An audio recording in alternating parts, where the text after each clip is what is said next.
तो हेलो मेरे प्यारे दोस्तों, तो एक बार फिर से स्वागत है आपका अपने YouTube चैनल झारखंड मार्गदर्शक में।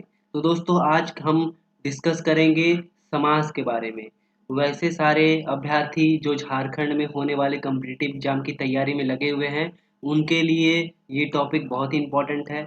इसके अलावा ये दूसरे कॉम्पिटिटिव एग्जाम जहाँ पे हिंदी से रिलेटेड क्वेश्चन पूछे जाते हैं, और समाज एक क्या है, इम्पोर्टेंट टॉपिक है।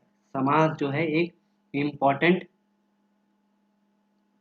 इम्पोर्टेंट टॉपिक है। उस केस में क्या है, ये वीडियो आपके लिए बहुत ही इम्पोर्टेंट हो जाता है।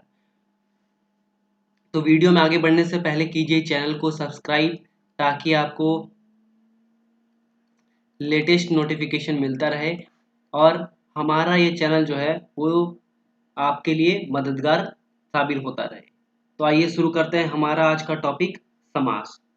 तो दोस्तों, समाज किसे कहते हैं, समाज क्या होता है, समाज के कितने प्रकार होते हैं, समाज से रिलेटेड कौन कौन से इंपॉर्टेंट क्वेश्चन पूछे जाते हैं, उन सब का डिस्कशन हम इस वीडियो में करेंगे। तो हमारा जो टॉपिक समाज है, तो सबसे पहले हम जानते हैं कि समाज किसे कहते हैं, समाज होता क्या है। तो सबसे पहले हम इस टॉपिक को लिख लेते हैं। आज का हमारा टॉपिक है समाज। कि समाज किसे कहते हैं। हिंदी में क्या है कि दो या दो से अधिक जो शब्द मिलकर बनते हैं, दो या दो से जब अधिक शब्द मिलते हैं, जैसे एक शब्द हो गया, फिर दूसरा शब्द हो गया, तो जब दो या दो से अधिक शब्द मिलकर बनते हैं, तो वो शब्द क्या कहलाता है, समास कहलाता है। उसको हम लोग क्या बोलते हैं, समास कहते हैं।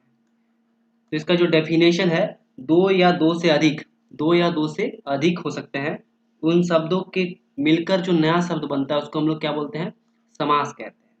तो ये हो गया हमारा डेफिनेशन। समास क्या है, डेफिनेशन है। समास को हम लोग क्या कहते हैं, समास को हम लोग, समास का एक और कह सकते हैं हम लोग, संक्षेप कह सकते हैं, मतलब शब्द को छोटा करना। समास को हम लोग क्या बोल सकते हैं, समास को हम लोग बोल सकते हैं कि शब्द को छोटा करने का एक प्रकार है। इससे हम लोग क्या करते हैं, समास को छोटा कर सकते हैं। अभी क्या है कि हम लोग जानते हैं कि संधि भी सेम टाइप है, समास की तरह है। पर संधि और समास में क्या डिफरेंस है, संधि और समास में क्या है, डिफरेंस है। अब संधि में क्या है, संधि में क्या होता है, संधि में दो वर्ण होते हैं। संधि में क्या होते हैं, दो वर्ण होते हैं। जैसे वर्ण प्लस वर्ण, तो उस केस में क्या होता है, उस केस में बनता है संधि। उस केस में क्या बनता है, संधि। पर समास में क्या होता है, शब्द प्लस शब्द, तो उससे क्या बनता है, समास बनता है। अब संधि जब टूटती है, संधि को जब हम तोड़ते हैं, संधि को क्या करते हैं, जब हम तोड़ते हैं, तो उसको हम लोग संधि विच्छेद बोलते हैं। उसको क्या बोलते हैं, संधि विच्छेद बोलते हैं। पर जब समास को तोड़ते हैं, समास को जब हम तोड़ते हैं, तो उसका क्या होता है, विग्रह होता है। तो इसका क्या होता है, विग्रह होता है। जैसे अब एग्जाम्पल के तौर पर आप समझते हैं संधि का, जैसे संधि का क्या एग्जाम्पल हो जाएगा, संधि का एग्जाम्पल हो जाएगा, जैसे हम अ प्लस आ को जोड़ते हैं, तब ये क्या बनता है, ये आ बनता है। क्या बनता है दोस्तों, आ बनता है। जैसे हीम, हीम जोड़ आलय, हीम जोड़ आलय, तब ये क्या बना, तब ये बना हिमालय। तब ये क्या बना, हिमालय। यहाँ पे हीम क्या है, हीम में अ संधि आता है, अ वर्ण आता है, और आले में क्या आता है, आ वर्ण आता है, और दोनों को क्या बनता है, आ वर्ण बनता है। तो यहाँ पे अ और आ मिलके क्या बना, आ बना। तो ये हो गया हमारा संधि का एग्जाम्पल।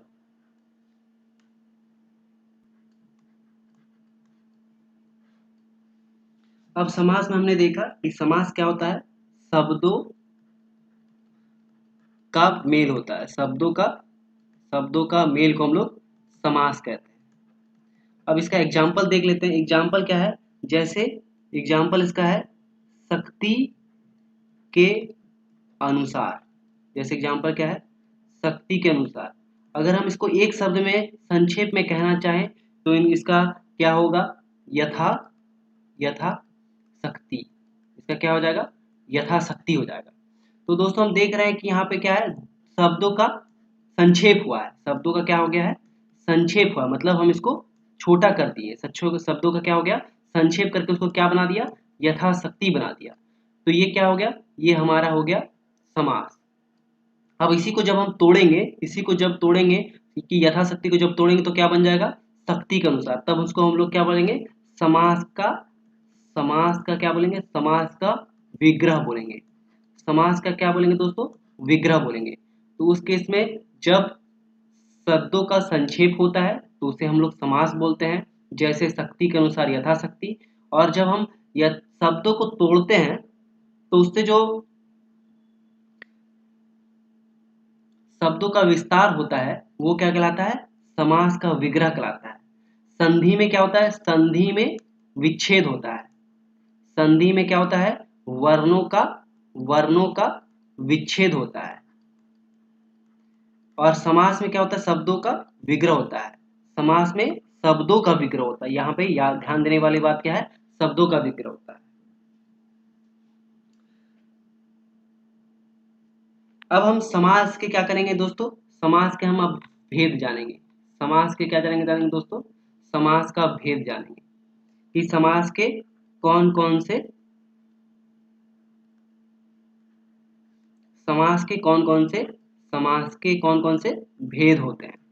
तो दोस्तों अगर आपको हमारा ये वीडियो अच्छा लगे तो सब्सक्राइब करना मत भूले दोस्तों, क्योंकि ये हमारा चैनल आपके लिए बहुत इंपॉर्टेंट होला है। सब्सक्राइब जरूर करें ताकि आपको हमारा अपडेट मिलता रहे।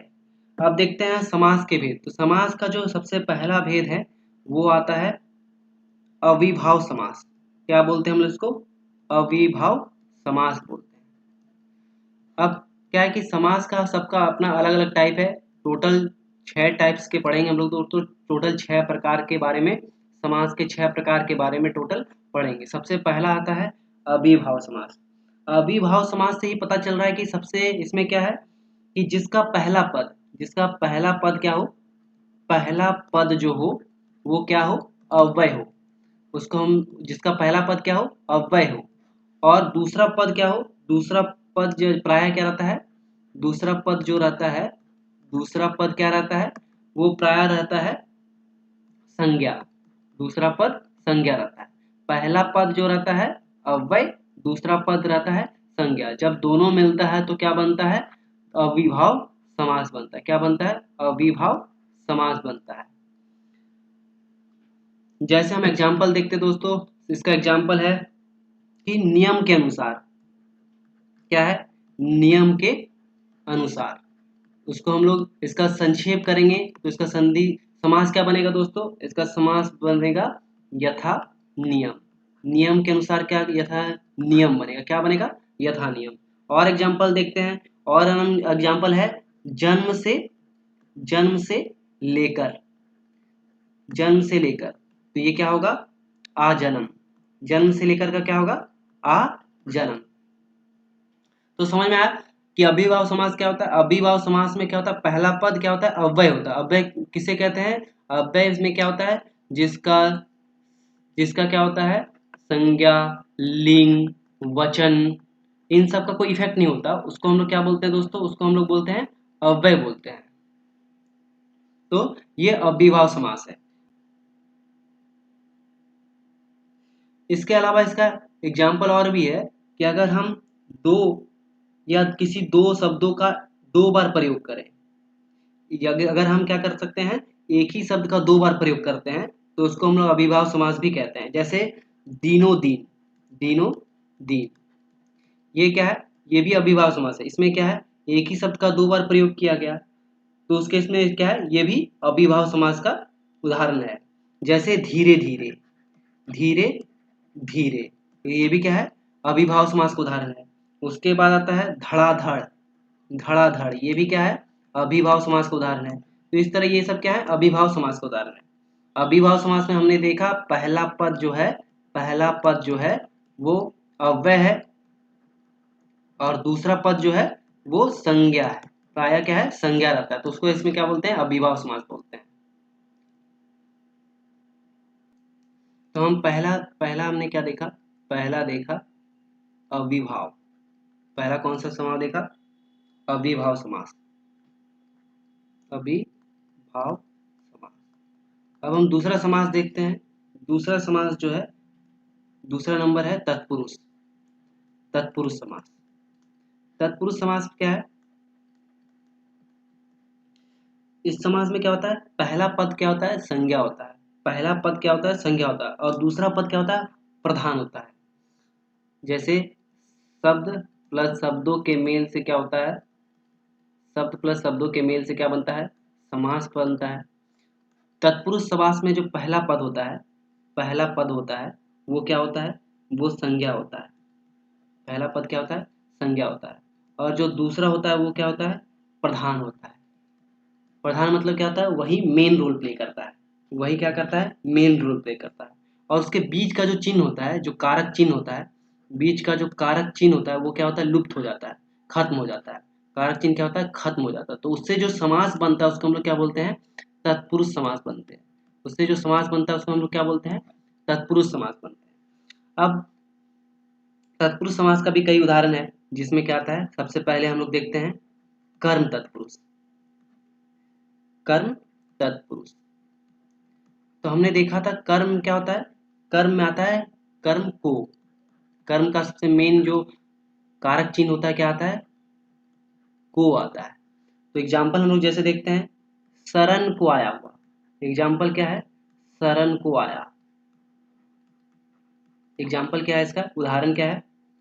उदाहरण है शरण को आया। तो इसमें को क्या है? कारक चिन्ह है। को क्या है? कारक चिन्ह है। तो इसका इसका जो समास हो जाएगा वो क्या हो जाएगा? शरणागत। इसका समास क्या हो जाएगा? शरणागत। ठीक है दोस्तों। अभी ये क्या है? सबसे पहले हमने ये देखा तत्पुरुष समास। तत्पुरुष में क्या होता है? पहला पद जो होता है संज्ञा होता है, और दूसरा शब्द जो होता है वो प्रधान होता है। दोनों के मिलने से क्या बनता है? समास बनता है। और समास के कई उदाहरण है, कई प्रकार हैं समास के। क्या है? तत्पुरुष समास के भी कई प्रकार हैं। सबसे पहला प्रकार आता है कर्म तत्पुरुष। सबसे पहला आता है कर्म तत्पुरुष। कर्म तत्पुरुष में क्या है? उदाहरण है शरण को क्या है? यहाँ पे कारक चिन्ह है। को क्या है? कारक चिन्ह है। शरण को आया, उसको हम लोग क्या बोलेंगे? शरणागत। अभी दूसरा एग्जांपल देख लेते हैं। दूसरा एग्जांपल जैसे है मरण को आसन। मरण को आसन, तो इसका समास क्या हो जाएगा? इसका समास हो जाएगा मरना आसन। इसका समास क्या होगा? मरणासन। इसमें क्या है दोस्तों? इसमें जो शरण को आया हो, को क्या है? कारक चिन्ह है। कौन सा कारक है? को क्या है? कर्म कारक है। यहाँ पे को क्या है? को जो है कर्म कारक है। को क्या है? कर्म कारक है। जब इसका हम लोग समास की बनाए तो यहाँ पे क्या हो गया? को हट गया, को हट गया। तो उस केस में क्या बना? मरणासन बना। तो हमने सबसे पहले क्या देखा? सबसे पहले अविभाव समास देखा, उसके बाद तत्पुरुष समास देखा। तत्पुरुष का पहला प्रकार हमने कर्म तत्पुरुष पढ़ा। अब तत्पुरुष का दूसरा है, तत्पुरुष का दूसरा भाग है करण तत्पुरुष। नाम से ही पता है करण में कौन, करण में जो कारक है वो क्या आता है? से या द्वारा। करण का जो कारक चिन्ह है वो क्या है? से द्वारा। मतलब क्या है? जो करण तत्पुरुष होगा, जो करण तत्पुरुष होगा उसमें क्या होगा? जो कारक चिन्ह से या फिर द्वारा के साथ वो शब्द को जोड़ेगा, शब्दों को क्या करेगा? जोड़ेगा, जोड़ेगा, शब्द को जोड़ेगा। अभी जैसे एग्जांपल से देखते हैं, तो उदाहरण से देखते हैं। जैसे तुलसी द्वारा, तुलसी द्वारा कृत, मतलब तुलसी के द्वारा बनाया गया, तो उसको हम लोग क्या बोलेंगे? तुलसी कृत। उसको क्या बोलेंगे? तुलसी कृत बोलेंगे। यहाँ पे क्या हो गया? द्वारा का क्या हो गया? नाश हो गया। द्वारा क्या हो गया? हट गया। इसमें द्वारा क्या हो गया दोस्तों? यहाँ पे द्वारा हट गया। यहाँ पे कारक चिन्ह क्या है? द्वारा। कारक चिन्ह द्वारा कौन सा है? करण कारक है। कारक चिन्ह हट जाता है, तो ये करण तत्पुरुष का उदाहरण है, जिसमें तुलसी द्वारा जो है हट जाएगा, तो ये बन जाएगा तुलसीकृत। और ये हमारा समास हो जाएगा तुलसीकृत। कौन सा समास हो जाएगा? ये करण तत्पुरुष। कौन सा समास हो जाएगा? करण तत्पुरुष। अब नेक्स्ट है तीसरा हम लोग पर है, ये है संप्रदान तत्पुरुष। तीसरा कौन सा है? संप्रदान तत्पुरुष। संप्रदान तत्पुरुष में क्या होता है? संप्रदान तत्पुरुष में कारक चिन्ह कौन सा होता है? के लिए।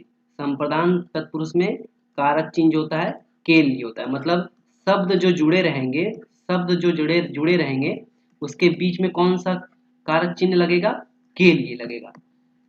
के लिए जो है कारक चिन्ह लगेगा। अभी देखते हैं, जैसे एग्जाम्पल है विद्या, विद्या के लिए आलय। एग्जाम्पल क्या है? विद्या के लिए आलय। क्या है? विद्या के लिए आलय। तो ये क्या बन जाएगा दोस्तों? ये बन जाएगा विद्यालय। क्या बन जाएगा? विद्यालय। दूसरा एग्जाम्पल जो हो जाएगा वो हो जाएगा जैसे हाथ के लिए कड़ी। तो ये क्या हो गया? ये हो गया हथकड़ी। ये क्या हो गया? हथकड़ी। तो यहाँ पे हम दोनों में देख रहे हैं के लिए क्या है? बीच में कारक चिन्ह है। कौन सा कारक है ये? संप्रदान। संप्रदान में क्या यूज होता है? के लिए यूज होता है। संप्रदान में क्या होता है? के लिए कारक चिन्ह यूज होता है। तो यहाँ पे क्या हुआ? ये कारक चिन्ह का लोप हो गया, कारक चिन्ह हट गया और क्या बना? समास बना विद्यालय, हथकड़ी। तो इस तरह का समास क्या कहलाएगा? संप्रदान तत्पुरुष कहलाएगा।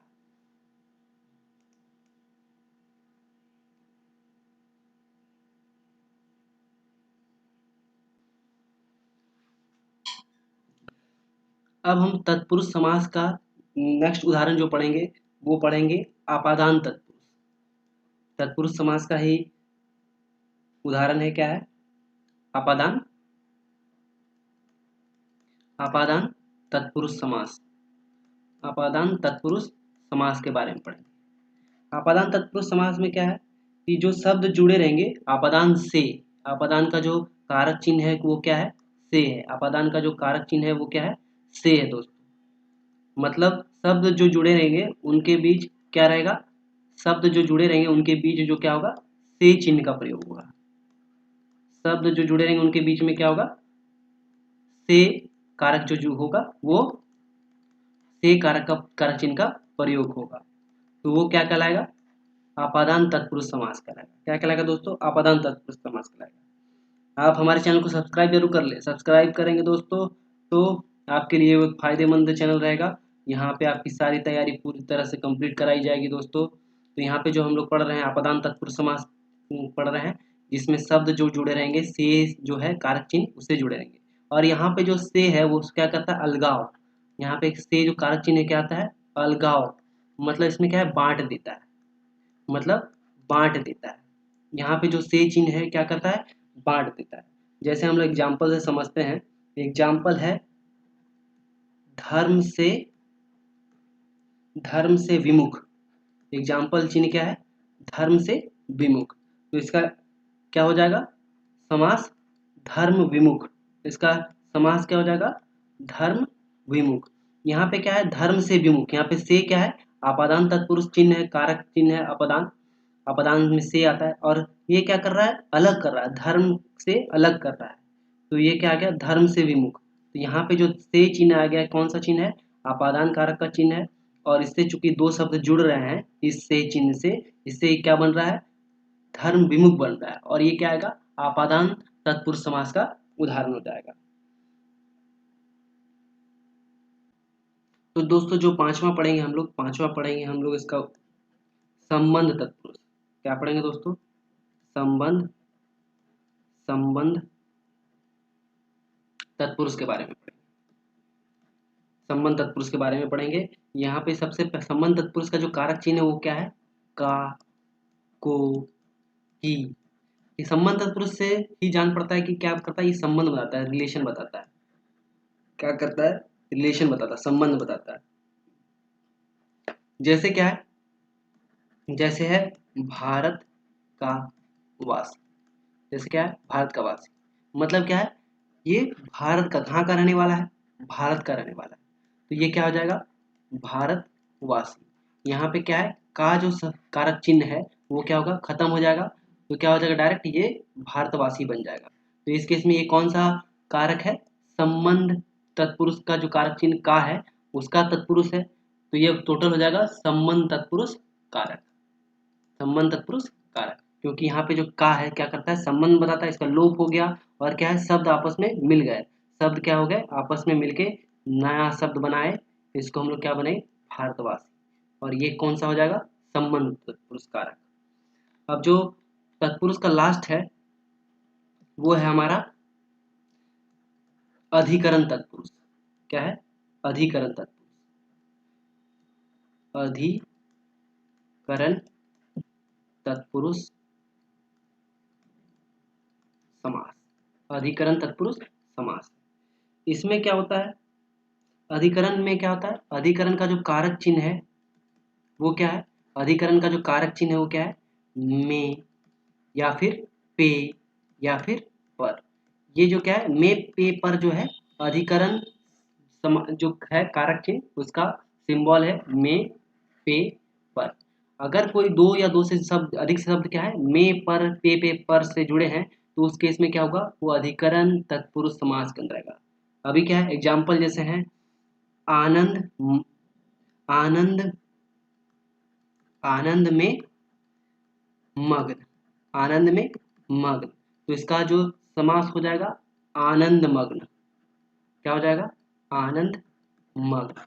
यहाँ पे में क्या हो गया, हट गया, में क्या था, कारक चिन्ह था, में क्या था, कारक चिन्ह था, ये कारक चिन्ह क्या हो गया, हट गया, तो क्या हो गया, इसका कारक चिन्ह हट गया, तो उसके इसमें क्या हो, ये समास क्या बन गया, आनंद मग्न बन गया। उसके बाद नेक्स्ट जो हम एग्जाम्पल देखते हैं, आप पर बीती, मतलब जो खुद पर बीती हो वो आप बीती होती है, इसको हम लोग क्या बोलते हैं, आप बीती बोलते हैं। क्या बोलते हैं, आप बीती बोलते हैं। यहाँ पे पर जो है वो हट गया, पर क्या था, कारक चिन्ह था, कारक चिन्ह था, कौन सा कारक चिन्ह था, ये कारक चिन्ह था, अधिकरण कारक का चिन्ह था, ये क्या हुआ, हट गया, तो बना क्या, आप बीती। इस प्रकार क्या होता है, ये अधिकरण तत्पुरुष का, ये क्या है, अधिकरण तत्पुरुष समास का उदाहरण है। तो अब हम आज को देखेंगे, नेक्स्ट पढ़ेंगे हम लोग तीसरा भेद के बारे में पढ़ेंगे, वो है कर्मधारय पराधर्मास। जो तीसरा हमारा समास का भेद है वो क्या है, कर्मधारय समास है। अब कर्मधारय समास क्या होता है, तो कर्मधारय समास में क्या होता है, हम लोग जानते थे समास दो या दो से ज्यादा शब्दों के मेल को समास कहते हैं। तो इसमें क्या होता है, पहला पद जो होता है कर्मधारय में, जो पहला पद होता है, पहला पद क्या होता है, वो विशेषण होता है। पहला पद क्या होता है, विशेषण होता है। और दूसरा जो पद होता है, दूसरा जो पद होता है वो क्या होता है, विशेष होता है, विशेष होता है। और इधर बता देते हैं विशेषण क्या होता है, जो किसी संज्ञा या फिर सर्वनाम, संज्ञा या सर्वनाम की जो विशेषता बताता है, की विशेषता बताता है, उसे विशेषण कहते हैं। और विशेष क्या है, जिस चीज, जिस संज्ञा की बताया गया हो, जिस संज्ञा या सर्वनाम का बताया गया हो उसे विशेष कहते हैं। या फिर पहला पद क्या हो, उपमेय हो, पहला पद क्या हो, उपमेय हो, पहला पद क्या हो, उपमेय हो, और दूसरा पद क्या हो, दूसरा पद उपमान, तो उस केस में भी वो क्या होगा, कर्मधारय पद। सबसे पहला पद क्या होगा, या तो विशेषण हो या तो उपमेय हो, दूसरा पद क्या हो, या तो विशेष हो या फिर उपमान हो, उस दोनों ही केस में क्या होता है, वो कर्मधारय समास का उदाहरण है। अब जैसे कि इसका एग्जाम्पल से हम समझते हैं, एग्जाम्पल क्या है, एग्जाम्पल मान लीजिए है नील, नील जोड़ अंबर, एग्जाम्पल क्या है, नील जोड़ अंबर, तो इसका समास क्या हो जाएगा, नीलांबर, नीलांबर, इसका समास क्या हो जाएगा, नीलांबर। अभी नील क्या है, नील विशेषण है, नील क्या है, विशेषण है, जो किसका विशेषता बता रहा है, अंबर, आकाश का विशेषता बता रहा है, तो ये क्या है, ये विशेष है। इस केस में क्या है, नील क्या है, नीला क्या है, विशेषण है, किसका विशेषण है, आकाश कैसा है, नीला है, तो ये आकाश की विशेषता बताता है, यानी अंबर की विशेषता बताता है कि ये आकाश क्या है, नीला है, तो इसको हम लोग क्या बोलेंगे, नीलांबर बोलेंगे। क्या बोलेंगे, नीलांबर। तो ये उदाहरण हो गया। अब दूसरा उदाहरण देखते हैं, दूसरा उदाहरण है कमल के समान नयन, कमल के समान नयन। तो ये क्या हो जाएगा? कमल नयन। ये क्या हो जाएगा? कमल नयन। अब ये क्या बता रहा है कि यहाँ पे नयन, नयन मतलब आंख, यहाँ पे नयन, नयन मतलब क्या होता है? आंख। आंख की तुलना किसके समान की गई है? कमल के समान की गई है। तो ये नयन को क्या किया गया है? उपमेय दिया गया है। इसको क्या दिया गया है? कमल के समान का उपमान दिया गया है कि जो आंख है वो कैसा है? कमल के समान। तो यहाँ पे उपमान उपमेय आता है। यहाँ पे क्या आता है? जिसमें कमल क्या है? कमल उपमान है, जिसमें कमल क्या है? तुलनात्मक सा ये है। और नयन क्या है? उपमेय है, जिसकी क्या है? तुलना की गई है।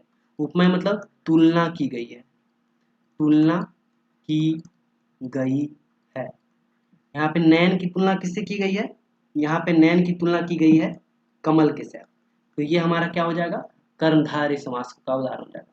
तो ये दोनों क्या था? हमारा कर्मधारय समास का उदाहरण था दोस्तों। तो हम जब चौथा जो प्रकार है समास का वो है द्विगु समास। क्या है? द्विगु समास। ये समास का चौथा प्रकार है। ये क्या बताता है? जहाँ जिस समास में क्या हो, जिस समास में जो है वो क्या हो? समूह का घोतक, समूह समूह, जहाँ पे क्या है? समूह है। जैसे आप इसको समझ सकते हैं, दो गायों का समाहार। यहाँ क्या है? दो गायों का समाहार है, तो इसको हम लोग द्विगु कहते हैं। द्विगु कहते हैं। यहाँ पे कितनी गाय है? यहाँ पे दो गाय है, समूह है, दो गायों का समूह है। नेक्स्ट एग्जाम्पल है, नेक्स्ट जो उदाहरण है, जैसे आठ अध्यायों, आठ अध्यायों का समाहार। आठ अध्यायों का समाहार को क्या बोलेंगे? अष्ट अध्यायी। अष्ट अध्यायी। यहाँ पे क्या है? आठ अध्यायों का समूह है। आठ अध्यायों का क्या है? समूह। आठ अध्यायों का समूह है। तो ये क्या होगा? यहाँ पे भी क्या बताता है? समूह को बताता है। ये भी क्या बताता है? समूह को बताता है।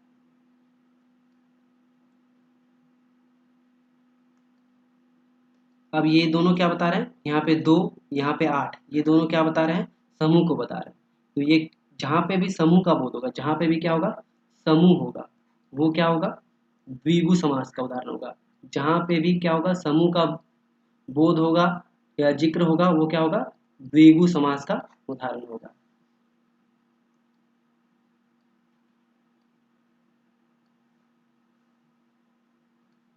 अब जो पांचवा समास है, अब जो पांचवा समास है वो है हमारा द्वंद्व समास। क्या है? द्वंद्व समास। पांचवा क्या है? द्वंद्व समास। तो दोस्तों आप चैनल को सब्सक्राइब करना मत भूलिए, क्योंकि हमारा ये चैनल नया है और आपका सपोर्ट बहुत ही ज़रूरी है। तो चैनल को सब्सक्राइब करें और अपने दोस्तों के बीच शेयर भी करें। तो अब हम पढ़ेंगे पांचवा प्रकार, समास का पांचवा प्रकार, द्वंद्व समास के बारे में। इसमें क्या होता है? इस समास में क्या होता है? दोनों पद जो होते हैं, दोनों पद क्या होते हैं? समान होते हैं। इस पद में क्या होते हैं? दोनों पद समान होते हैं। और दोनों के बीच जो होता है, दोनों पद के बीच क्या होता है? दोनों पद के बीच योजक चिन्ह होता है। योजक चिन्ह होता है। दोनों के बीच क्या होता है? योजक चिन्ह होता है। या फिर जो और होता है, और क्या होता है? छिपा होता है। छिपा होता है। तो वो सब क्या आता है? द्वंद्व समास में आता है। जैसे क्या है? जैसे एग्जाम्पल जो है, जैसे उदाहरण हम लोग देखते हैं, माता और पिता। तो इसको क्या हो जाएगा? माता योजक चिन्ह पिता। दूसरा एग्जाम्पल है, जैसे पाप और पुण्य। पाप और पुण्य, तो उस केस में क्या हो जाएगा? पाप, उसके बाद योजक चिन्ह, उसके बाद पुण्य। उसके बाद तीसरा एग्जाम्पल हम देखते हैं, सुख और दुख, सुख और दुख।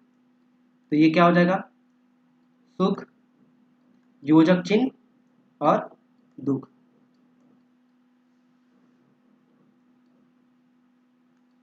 तो यहाँ पे हम देख रहे हैं दोस्तों कि ये क्या है, दोनों पद समान है, दोनों पद क्या है, समान है।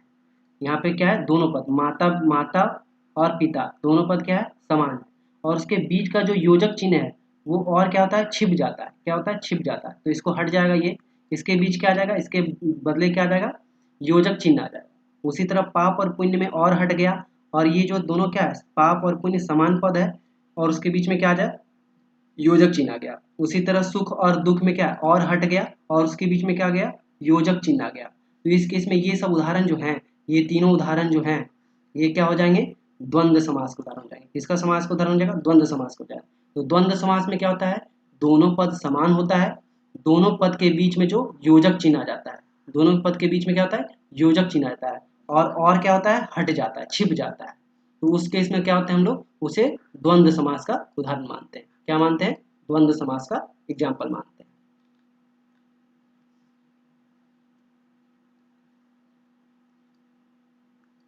अब समास का जो अंतिम उदाहरण है, जो छठा उदाहरण है, उसको हम लोग बोलते हैं बहुव्रीहि समास। क्या बोलते हैं, बहुव्रीहि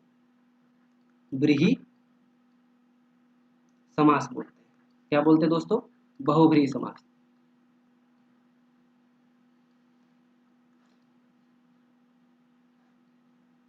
तो दोस्तों आप चैनल को लाइक करना, शेयर करना और सब्सक्राइब करना मत भूलिए। हमारा चैनल नया है और आपके लिए हर एक संभव प्रयास करके आपके लिए वीडियो लाएगा, तो आप इसको आप सब्सक्राइब जरूर करें। तो हम देखते हैं बहुव्रीहि समास। बहुव्रीहि समास में क्या होता है, इसमें क्या होता है, जो भी पद होते हैं, दोनों पद के अतिरिक्त, दोनों जो पद होते हैं उसके अतिरिक्त क्या होता है, उसके अतिरिक्त क्या होता है, किसी अन्य पद की प्रधानता होती है, अन्य पद की प्रधानता होती है, या फिर अन्य पद क्या होता है, प्रधान होता है। अब जैसे एग्जांपल देखते हैं, इसका एग्जांपल जैसे है, पीत है, इसका एग्जांपल क्या है, पीत है अंबर जिसके। तो ये क्या हो जाएगा, इसका हो जाएगा पीतांबर। पर हम लोग जानते हैं जो पीतांबर है, पीले कपड़े कौन पहनते हैं, ये पीला कपड़ा कौन पहनता है, तो क्या है, भगवान विष्णु जो है, भगवान विष्णु जो है पीला कपड़ा पहनते हैं। तो उस केस में क्या है, यहाँ पे पीत है अंबर जिसका मिलके क्या बना, पीतांबर बना।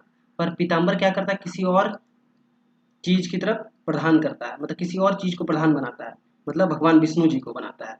तो उस केस में क्या हो जाएगा, ये हो जाएगा बहुव्रीहि समास।